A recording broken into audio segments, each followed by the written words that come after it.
నీ పాదాలకు మూవల్ల నా అడుగులు సాగాలమ్మా, నీ పెదవుల చిరునవ్వుల్లా నా ఊపిరి వెలగాలమ్మా.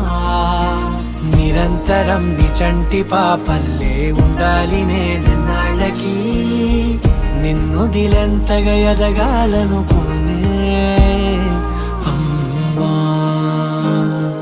అణువణువణు నీ కొలువే అమ్మా, ఎదసడిలో శృతిలయలు నువ్వే అమ్మా. నే కొలిచే శారదవే, నన్ను నిత్యం నడిపే సారథివే.